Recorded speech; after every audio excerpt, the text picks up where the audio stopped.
इसके पहले उत्तर प्रदेश में समाजवादी पार्टी के अखिलेश यादव की भी सरकार को देखा। इसके पहले हमने मायावती जी की भी सरकार को देखा। मित्रों, हमारा नारा है सबका साथ सबका विकास। हमने जो कहा वह किया और जो नहीं कहा वह भी किया। आप सोच रहे हैं कि हमारा नारा है सबका साथ सबका विकास। मित्रों, यह प्रमाण भी है, हमने जो नारा दिया वह किया।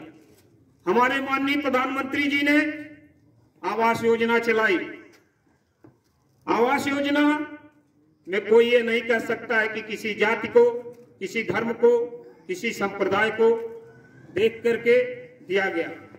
जो भी उसके लायक पात्र थे, चाहे वह किसी भी जाति के थे, धर्म के थे, संप्रदाय के थे, सबको आवास मिला।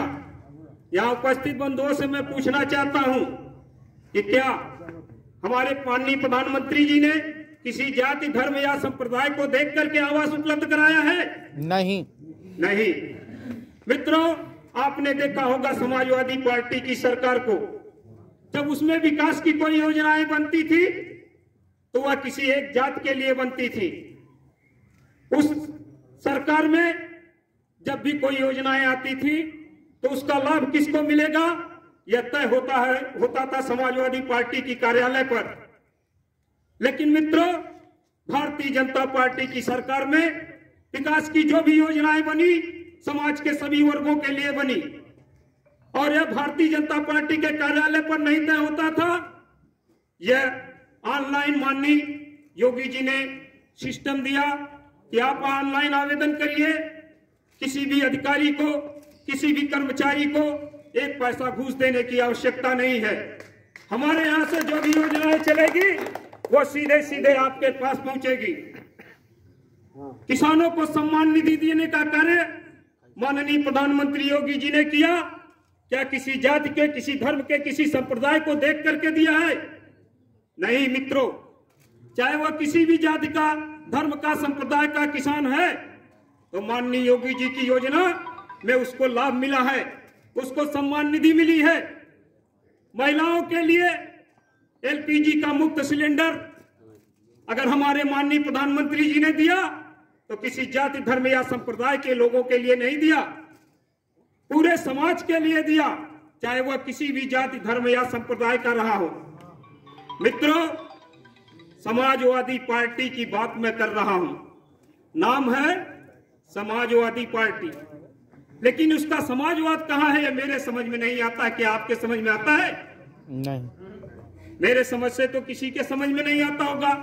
अगर सच्चा समाजवाद है कहीं तो वह भारतीय जनता पार्टी में है, इसके अलावा कहीं भी समाजवाद नहीं है। मित्रों, कहीं भी समाजवाद नहीं है। मेरे विचार से मैं समाजवादी पार्टी के नेताओं को एक राय देना चाहूंगा कि आप समाजवादी पार्टी का नाम बदल के परिवारवादी पार्टी या जातिवादी पार्टी रख दीजिए। यह नाम आपके लिए उपयुक्त होगा, समाजवादी पार्टी का नाम आपके लिए उपयुक्त नहीं है। मित्रों, मैं कांग्रेस की बात नहीं करना चाहता हूं। मैं बहुत ही शौक से कहता हूं कि जिनको प्रियंका गांधी के बेटे और बेटियों की चिंता हो वह कांग्रेस पार्टी को वोट दे दे, और जिसको देश की चिंता हो वह भारतीय जनता पार्टी को वोट करने का कार्य करेंगे।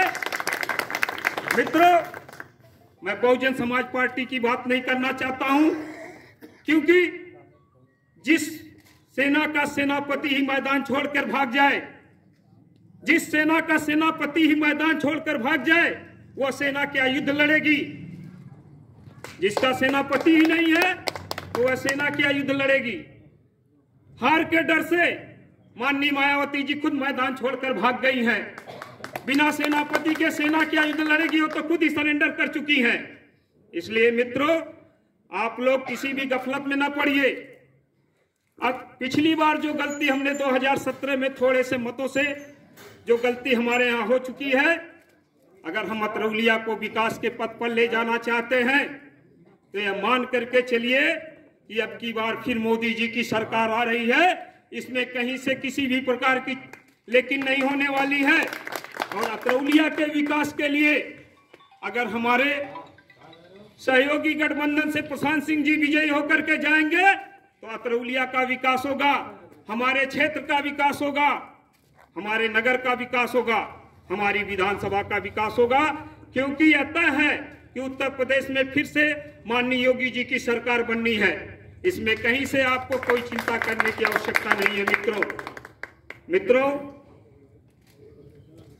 हमारे आजमगढ़ जनपद में इन्हीं कारणों से भारतीय जनता पार्टी को सीटें इक्का दुक्का मिलती हैं, लेकिन इस बार माहौल अलग है। हम आजमगढ़ जनपद की 10 विधानसभा सीटों पे सीधे लड़ रहे हैं और मैं आज यहाँ पे आप लोगों को निश्चित कर देना चाहता हूँ कि आजमगढ़ जनपद इस बार इतिहास रचने जा रहा है। आजमगढ़ जनपद की 50% से ऊपर सीटें भारतीय जनता पार्टी के खाते में जाएंगी, क्योंकि माननीय योगी जी ने आजमगढ़ जनपद में अपना प्रतिनिधि न होने के बाद भी आजमगढ़ को विश्वविद्यालय देने का गौरव दिया है। मित्रों,